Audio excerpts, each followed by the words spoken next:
Welcome to the Prepped and Polished podcast, the podcast that empowers you to take control of your education, featuring weekly interviews with influencers in the world of education, as well as tutoring tips, lessons, and updates. And now, here's your host, Alexis Avila. And welcome back to the Prepped and Polished podcast. This is episode 114.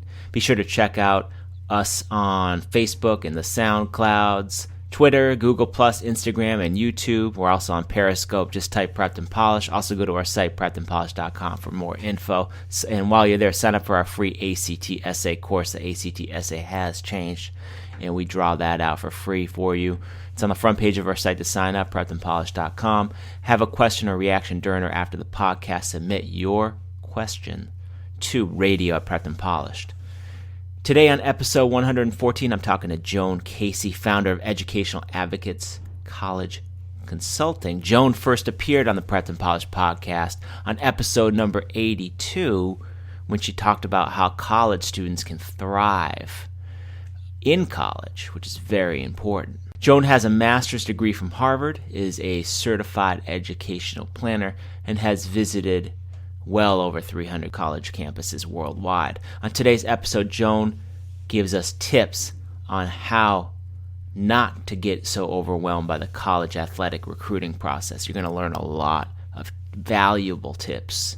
Now let's get right to our podcast. This is number 114 with college consultant of Educational Advocates, Joan Casey. Joan, thanks for coming back on the Prepped and Polished podcast. How are you today?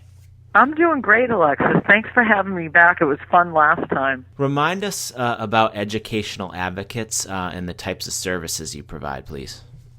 So our primary focus is college admissions consulting, and we work with students of all levels and abilities.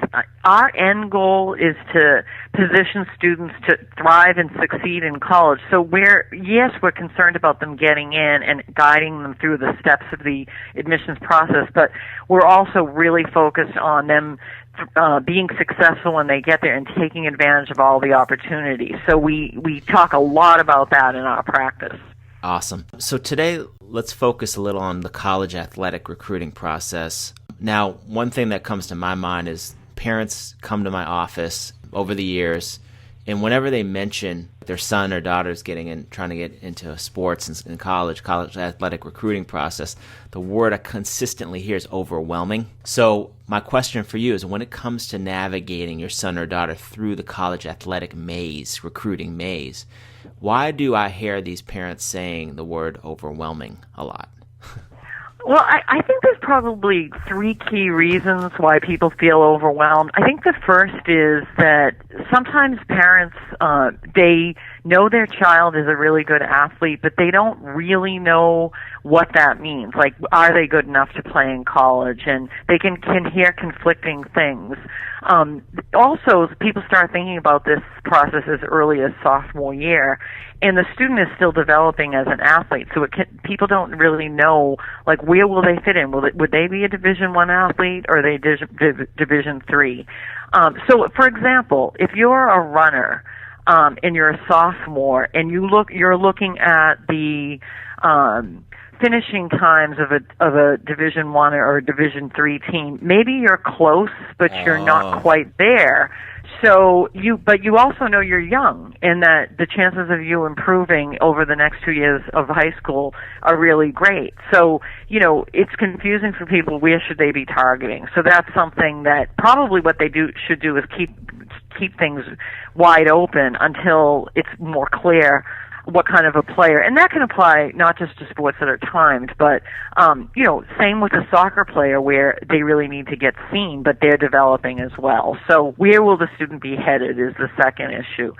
And then I think that finally there's a lot of extra things you have to do if you want to be a college athlete. You need to get an athletic resume, write a coach letter. You've got to if you think you're going to be a Division I or Division II athlete, at the end of junior year, you have to go to the NCAA clearinghouse, which is like an academic screening to make sure you're academically eligible, and you have to provide lots of information and make sure you meet the criteria. You have to get film together. You've got to constantly be in touch with coaches, and juggle all these things in addition to the regular college admission process that everyone else does. So I think that's why people find it overwhelming. Wow. Okay, I'm a little overwhelmed. Well, that's why we're here to help guide them and help them think it through. Yeah. And actually, one other thing, Alexis, that we didn't talk about is, do you even want to be a college athlete? That's something that students really need to think about, because if you think the process is overwhelming, being an athlete and if you're Division I or II, you're really training all 3 seasons. Maybe you can't study abroad. You have a huge commitment. When all your other friends are kind of looking forward to relaxing on the weekend and going to parties or whatever on campus, you're probably traveling. So, students have to really make sure that this is something they really, really want. Oh, great tips. Now, is the athletic recruiting process in a nutshell totally different for Division III? Because I know in New England we have a lot of Division III schools versus the bigger, the Division IIs and Is.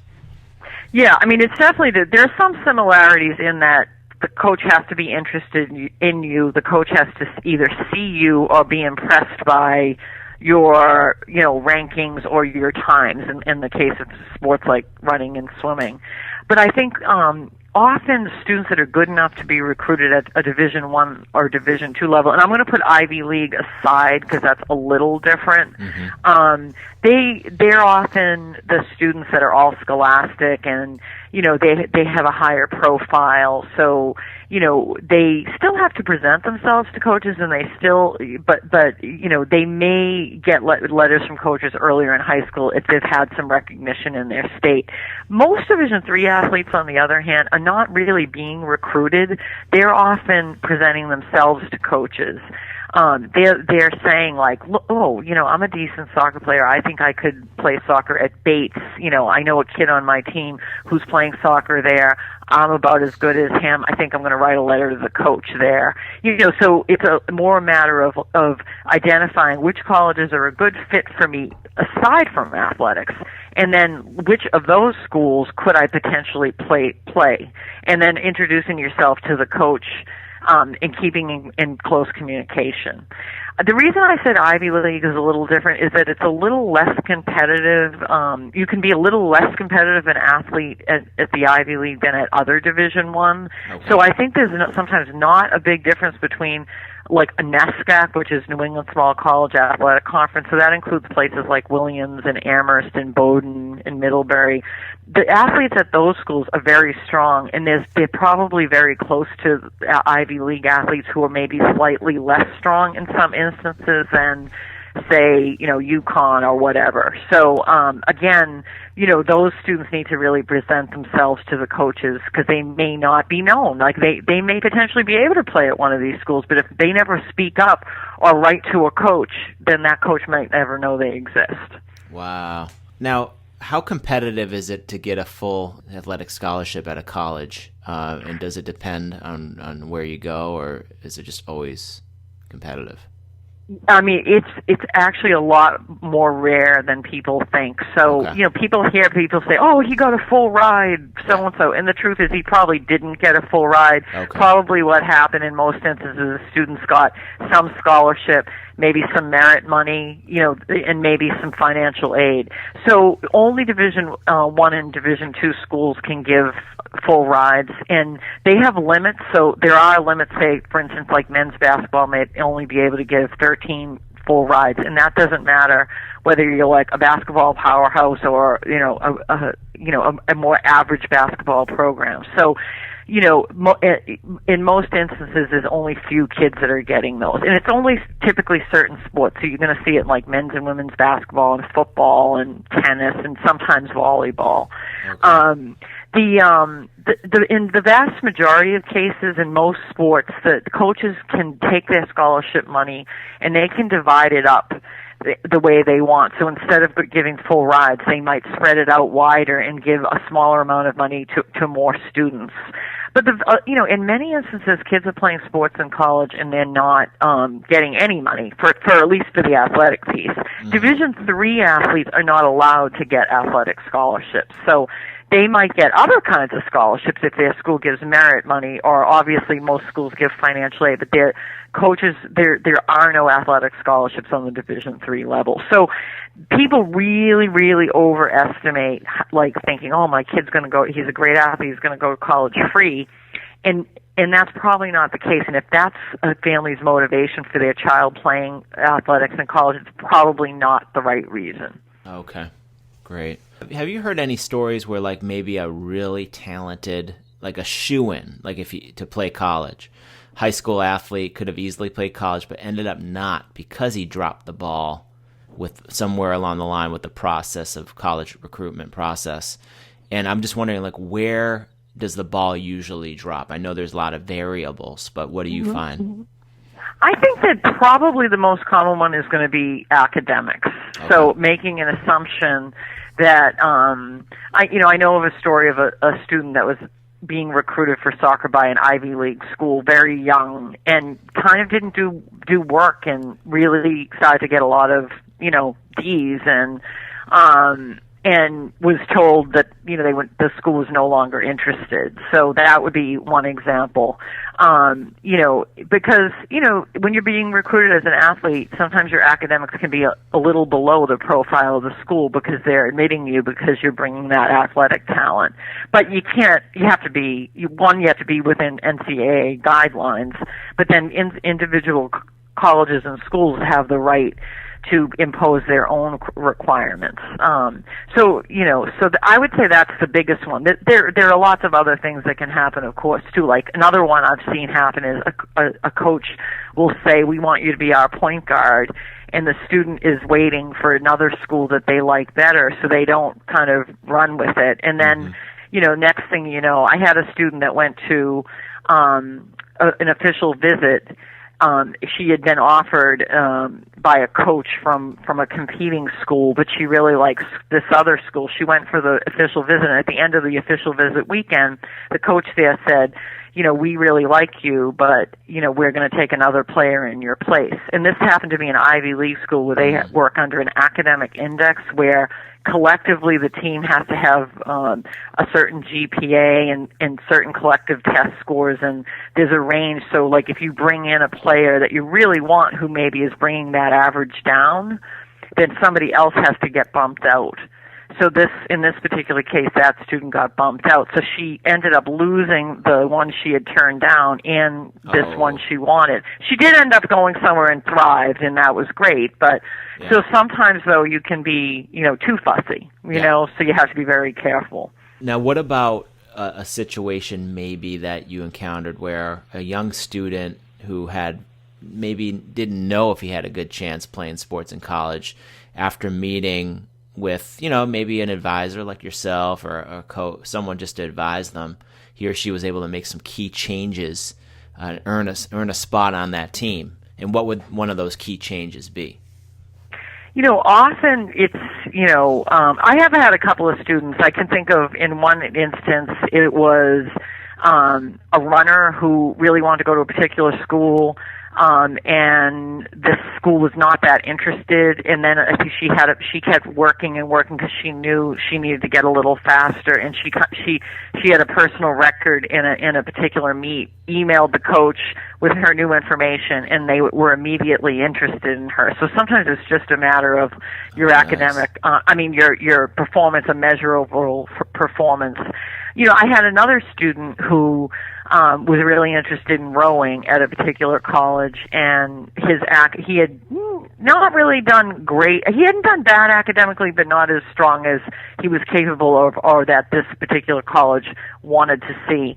And once he knew that maybe this ability to row at this particular college was a possibility if he would only get his grades up, he really focused and pulled out all the stops and started studying more. So it became an incentive for him, and he did better. And then they were able to admit him.